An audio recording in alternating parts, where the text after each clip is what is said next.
All right. Well, we're excited to be here. I think this is my third CRO Summit. I've been a member of Pavilion since it was Revenue Collective, so I'm definitely a big believer in the community.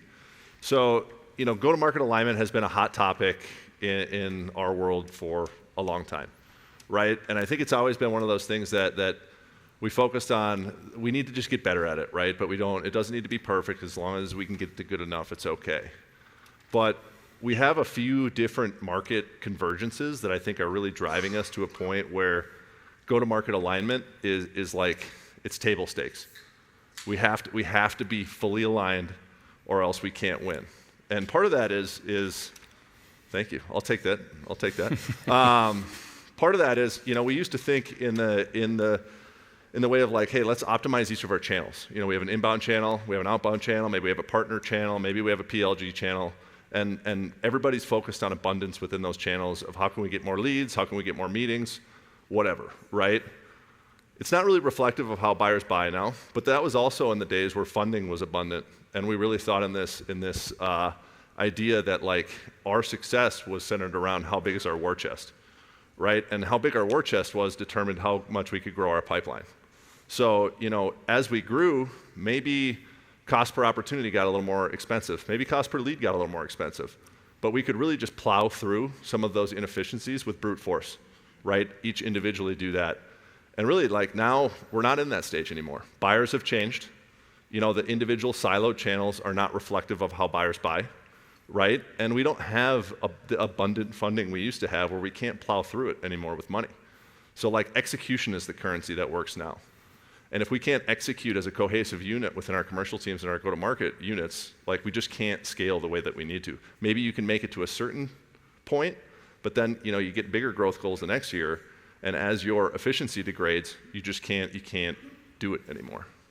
Yeah, and I think the other thing, the folks before just talked about it with AI being such a huge disruptive in the market, right? Is really buyers are typically unfocused, right? Companies have been unfocused. Well, AI is making it worse, right? People running around 15 different tools to do the same thing. Some are pre-seed, some are new, some do this. So I think, from a company perspective, the competitive advantage is we used to compete against other vendors. Now you're competing against not only other vendors do nothing, but you're competing for buyer mindshare. Because there's a lot going on, a lot of noise in the day-to-day. And I think as organizations, what we can do is we can limit the noise in ours to actually go out and find new customers to help out. I suppose we probably should have started with this, introducing ourselves. I'm Joe McNeill. I'm CRO at Influ2, as Kathleen mentioned. My background is, I've been with two primary companies in my career. One grew through a PE exit 100% through outbound. The other one grew through an IPO, went to an IPO 100% through inbound. So I've kind of seen both sides of it on that side. Yeah, and Joe and I worked together, if you didn't notice, so he actually invited me up here, which is shocking because we worked together for 7 years and he still wanted to hang out with me. But I've also seen some other channels, right? So we worked at Site Improve together. Last company I worked for was a PLG company, bootstrapped to $100 million, didn't take a dollar of outside funding, it was PLG, right? That's a different channel. And then prior to Site Improve, I worked at a supply chain company that was primarily a marketplace. So all of these different channels and all of our different experiences kind of led us to today. Yeah, and I think the reason we bring this up is like both of us don't really have an allegiance to a channel, right? Like what's right is what works. And in the past, a lot of companies would have they'd have a superpower. They're an inbound company, they're an outbound company, and I just don't think that that's the way it goes anymore. Now it's all about alignment, right? And so, at Influ2, we do contact-focused advertising, and really like our customers' sales and marketing alignment is a big determination of their outcomes they're going to achieve with our platform, right? So we work a lot, we talk a lot with commercial teams on aligning, and we set out to really put together a comprehensive report on like what is the impact of alignment? What do you get when you're aligned, and how many commercial teams are really aligned? So we deep dived into contacts that marketing is targeting, contact sales is targeting, how aligned the outreach is at the same time, and then we looked at conversion rates of all the things. And what we see is that, companies, it's some of the very simple fundamental things. Commercial teams, when marketing and sales are aligned on their goals and their KPIs, so it's not leads versus revenue, pipeline versus this, when they're aligned, they have 67% better chances or better close rates, right? So just align goals. On top of that, when they're aligned on their audience targeting, 87% increase in conversion rates, right? Like these are dramatic numbers, and those numbers scale well. It's like compounding interest, right? And you think about how this reverberates through the organization. Think of like your participation of your AEs, how many of your AEs are hitting quota, how many you can retain, all those things that degrade your efficiency as you grow. Like the simple fundamental pieces of alignment can dramatically impact those. And if you do those now, of course they increase as you scale. And I think, we see this a lot, and I'm sure you guys in your orgs do as well, is we go into a meeting, rah, we're all aligned, we're all in it together, and then we go back and we have our own separate dashboards. And I think to Joe's point, marketing's looking at MQLs, right? Like how many people do we put in, what's the number of people we put in? The SDRs are looking at pipeline.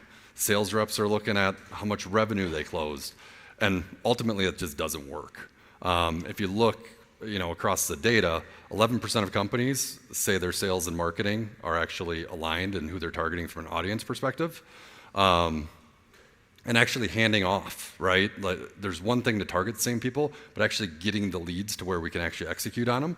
And 53% of people say they have the same audience, but they're missing a handoff, which means 53% of companies have leads falling into a black hole.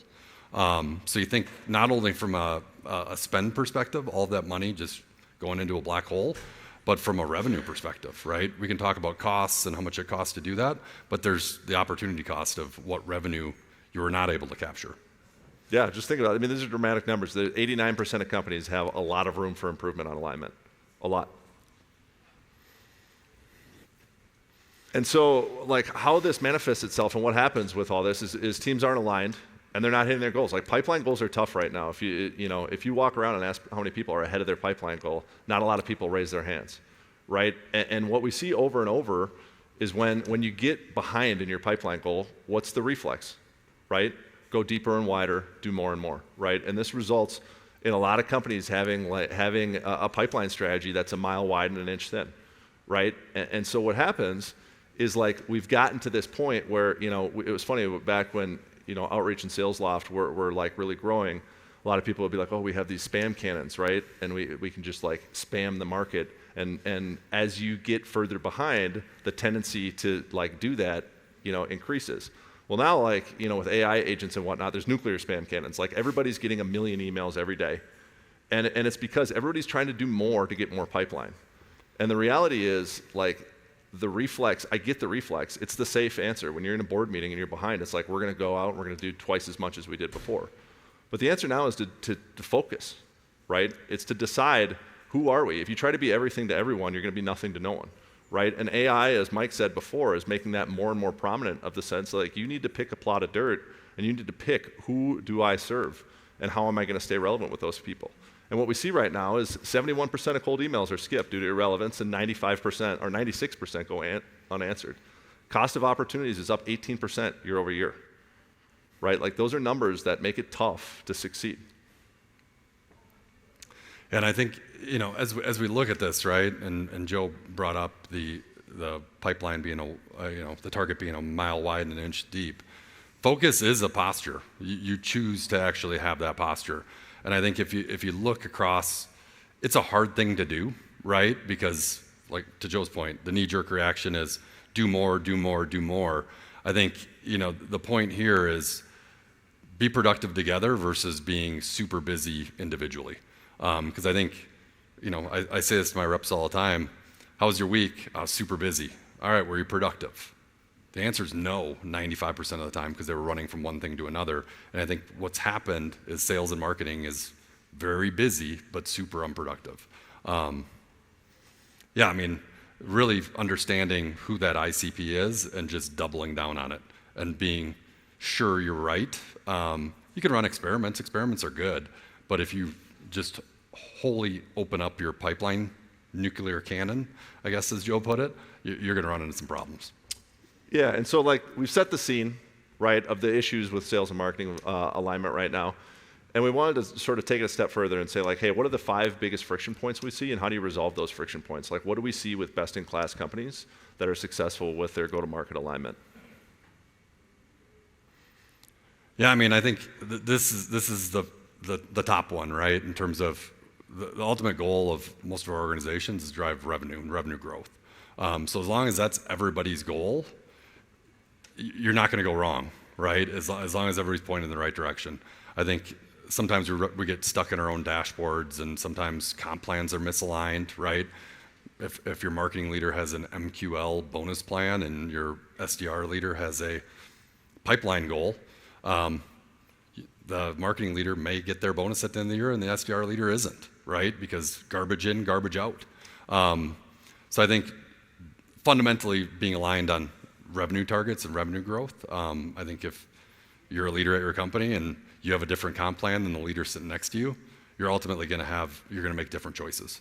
So I think that's the number one thing you can do is make sure you're aligned on revenue targets. Yeah, I remember Mike and I were at Site Improve before, and we were in a board meeting, and we were having a tough quarter at that point.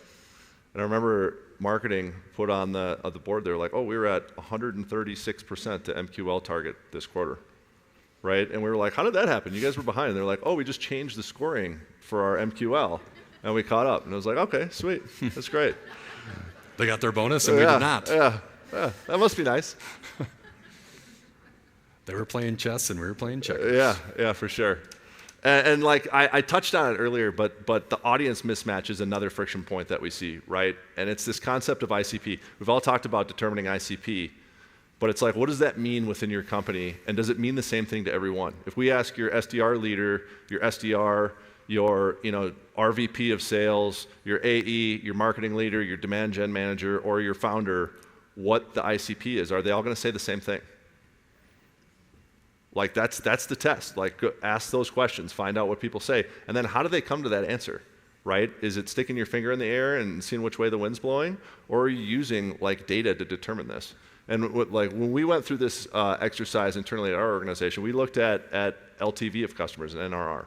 So it's not just like, hey, how do we optimize our ICP around who's going to convert the most? It's how do we optimize our ICP around who's going to renew and who's going to upgrade, right? So it's really diving into the data of like who is our customer that we serve and how do we message them. And so what we see with best-in-class companies with our customers too is it's not just the account, right? Like you see ICP and it's at the account level and maybe some demographics around the account and that's it, but they don't have it mapped down to the personas. So it's like, okay, what's a quality meeting within that ICP? Okay, so like we have to have a binary definition of what quality is across our commercial team, and that's down to the persona level. So it's like you have your green personas that are like, if we get a meeting with these are best case scenario. This is like we bring everybody to these meetings, right? Maybe your yellow personas are like, these are our bread and butter.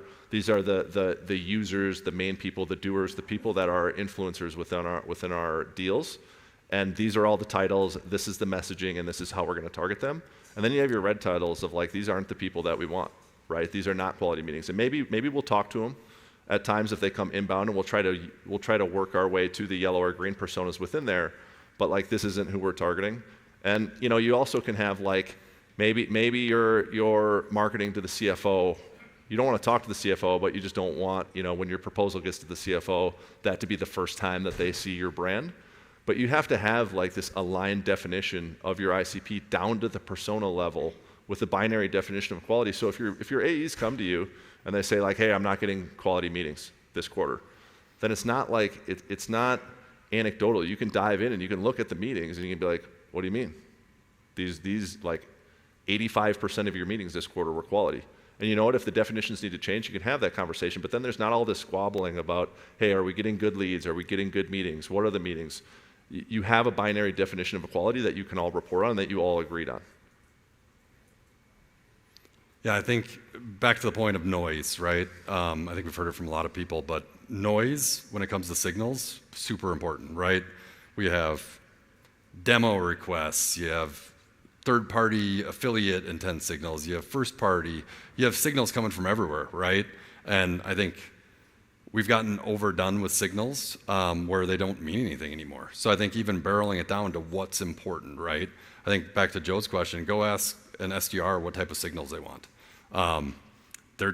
they might say something different than what you think because there's just a lot of noise. And now we have Slack integrations and constantly getting pounded with notifications all day about intent signals from this buyer or this other person. So really barreling down what's important, right? And I think understanding your buyer, understanding your persona, understanding the target company you're looking for is going to help you barrel down what intent signals are important. Yeah, if everything's important, nothing's important, right? Like, how can you hold your team accountable to reaching out to these signals within minutes if all of the signals are important, right? And my dad used to say, to a hammer, everything looks like a nail, right? Sometimes to a marketer, everything looks like a lead. So it's like we need to be honest with ourselves of like, hey, what is a signal of influence? So it's warm, cold outreach, and what is actually a hot lead? Like what is a hand raise? What is going to convert with minimal effort? And how do we reach out to those quickly? Then on top of that, we talked about the relevance gap. I think I heard it in the last presentation too, of like how do we make outreach relevant? And I think, leveraging these signals, being able to leverage the data of what's creating engagement with marketing and sharing those data back and forth to do that.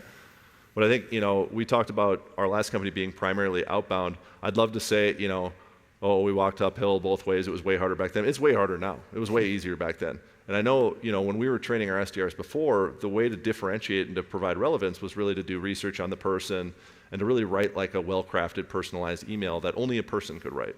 Unfortunately, we're at a point where like those can be automated now too. So in my opinion, part of relevance is humanization, right? Like I think way back when Forrester and Gartner were saying that buyers don't want to deal with humans anymore; they just want to buy. I think everybody's gotten a taste of that, and it's like, no, give me the humans again, right? And what I see work is like, how do you prove that you're a professional that can provide value to that person? How do you humanize your outreach? And part of humanizing your outreach is taking the signals, digesting the engagement, finding out where they are in the buying process, and meeting them there. Not trying to impose your sales process on them, right? Like Mike and I were joking earlier about medicing people, right? About like, oh yeah, we just layer in, talking to people looking for a new sales leader that we just need to add medic and like everything will be good, right? Nothing against medic, but it's just, buyers need to be met where they are. Like the buying process is like a convoluted matrix. There's a lot of people within the buying group, and they're all at different stages. And we need to use the signals and use the data that we have to find out where each individual is at and what is important to that individual with this purchase, right? Because, since COVID, the number of buyers involved in a deal has gone up every year, right? And there's a lot of stuff going on within those buying groups, as we can all attest. This persona wants to get this out of the purchase, this persona wants to get this, and we need to put all that data together, and we need to be able to be relevant to them and not just like peanut butter a horizontal message out to an entire TAM, scrape up the low-hanging fruit and call it good, because maybe that'll work once, but it won't work after that. Yeah, I think the other thing that kind of gets lost in the shuffle is, we talk a lot, especially the sales leaders, about top of funnel. One thing we can't forget about is mid-funnel and also post-sale. Mid-funnel, you got a rep maybe with 30 opportunities, 25 opportunities. There's a buying group of 13 at each of them. They're trying to manage 300 people. They need marketing help. They need marketing to continue to show them ads, or if we haven't cracked all 13 of them, continue to nurture those opportunities as they flow through the funnel, because putting that onto a sales rep is going to lead to failure. And the same thing, 52% of SaaS revenue comes from expansions. So abandoning that channel and just having marketing focus on the top of funnel is also going to cost you revenue at the end of the day. It needs to be an entire life cycle where sales and marketing are aligned throughout the entire process. Yeah, that's a new thing in our market. 52% of the revenue coming from our customers. That means most of our growth, the majority of our growth this year is going to come from our customer base, right? So like the fact that, we have the marketing machine for most companies that's only on the new logo side, those two things are out of balance, right? So essentially, you guys have taken in a lot of this today. We just have a takeaway solution. So the deck, this will be shared here, right? I mentioned the 17-page sales and marketing alignment report that we have. You can get that through the QR code, I believe. Our marketing director's looking at me like, that's good, you can get it, so yes. You can get it through there. We're a little early, so if anybody has any questions or anything they wanted to touch on or ask, we'd be happy to take some questions. Hi there. I love the presentation. I'm curious. I would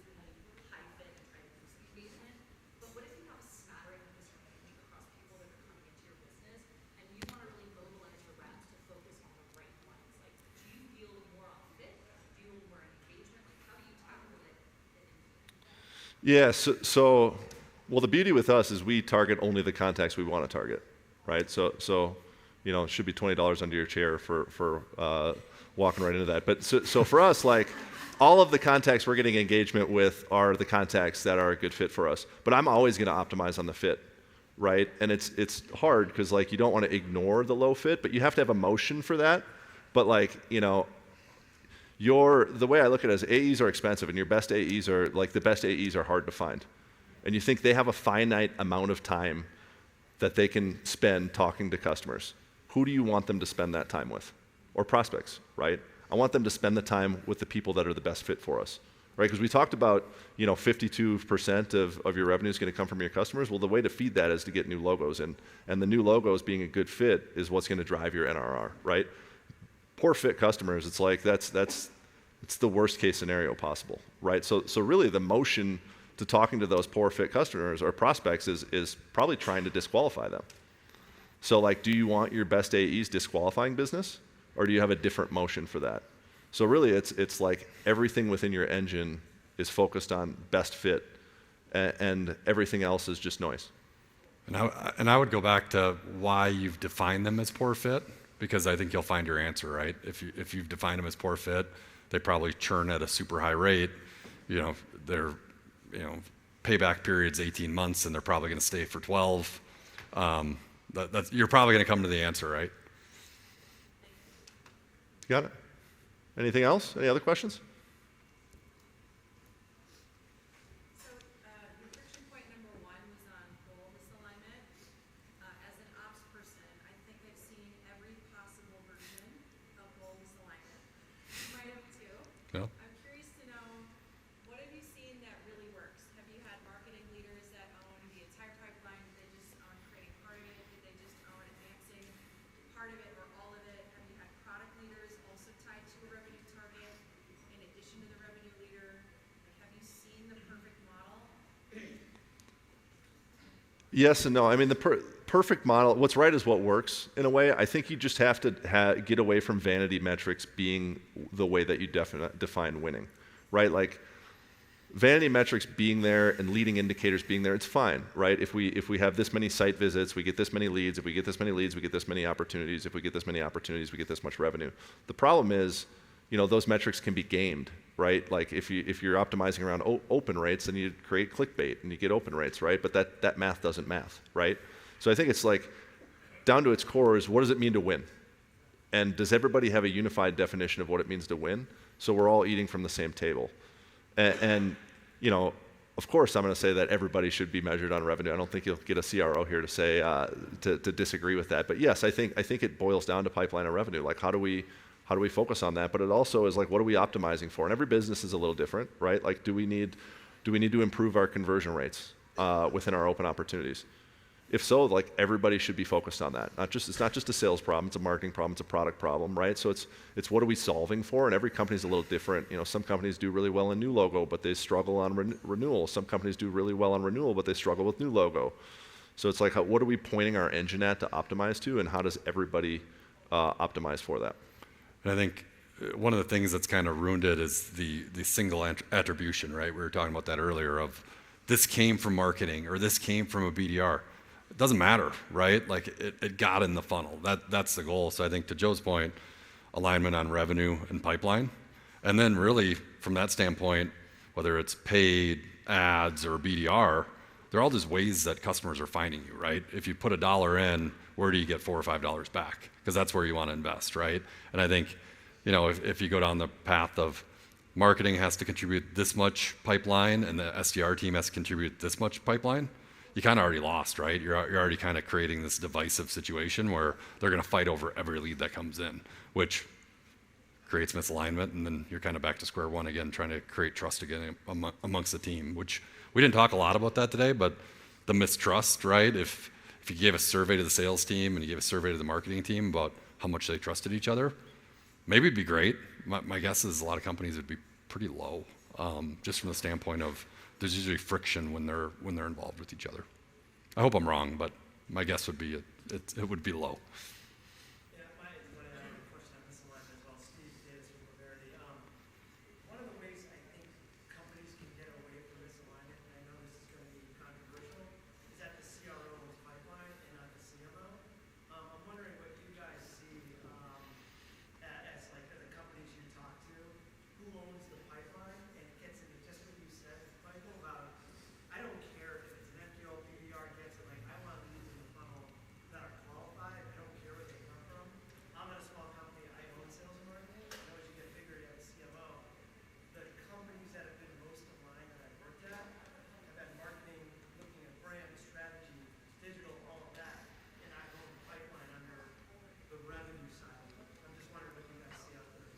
Yeah, I think they both need to own pipeline, personally, because I think, Mike said it, if you add SDRs, your inbound leads go up. If you execute great brand and marketing programs, your prospecting conversion rates go up, right? So I think they're intertwined, and if they both aren't accountable for pipeline, then that's where those issues come up, right? And if you have marketing, this is just my belief, but if you have marketing that's focused on brand and strategy, like how do you measure that in a tangible way, and what are they accountable to? If you're below on pipeline, is it just the CRO that's not executing, right? So for me, I think they both need to be accountable to pipeline. It doesn't matter how they get there.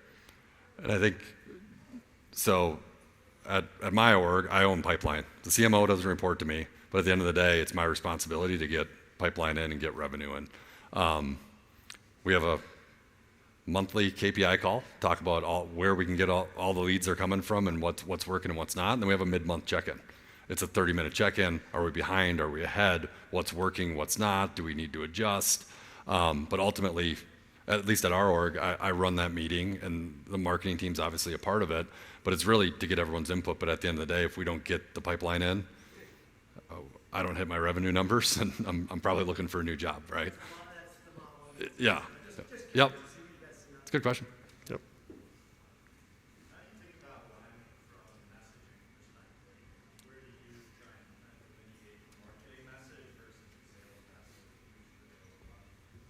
I think they need to be similar. You need to be very aligned, and that comes down to that ICP and persona matrix. Like, you need to build out what is your value prop and what is your value messaging to each of those personas.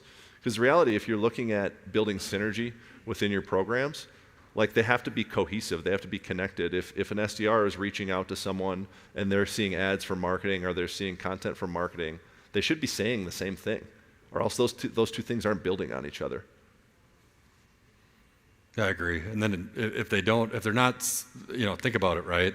SDR reaches out with a message that you think is the right message. They get a meeting, right? And then they go to the website, and they check out the website, and it just looks not congruent. You've already created mistrust at the beginning of the buyer's journey, right? So, they want to see X. You've told them you do X. You better show them X. Otherwise, they're gonna pull a ripcord pretty early on in the sales cycle. It's a good point, though. Last one. So the entire presentation, I wanted to fist pump and scream yes. How do I best equip CROs to evangelize this to the executive team? How do you get the CFO to know that this is important? And the CEO, especially if it's first-time founder, road energy. Yeah, I think that's the biggest challenge right now with misalignment. I gave the example from Site Improve about marketing and their leads, and really the challenge was back then we were an outbound company. When they hired the CMO, the way they measured the CMO is how much marketing influenced revenue can you bring in. So that in itself is just breaking alignment from the start. So I think my advice is the commercial leaders need to get together and they need to align, and then they need to manage up and present it up of hey, we don't like the way that this is being managed, and here's the problems it's causing for how we do our business. And they need to present that up to the executive team because everybody wants the same thing. Got it? All right. Thank you. Thanks. Thank you.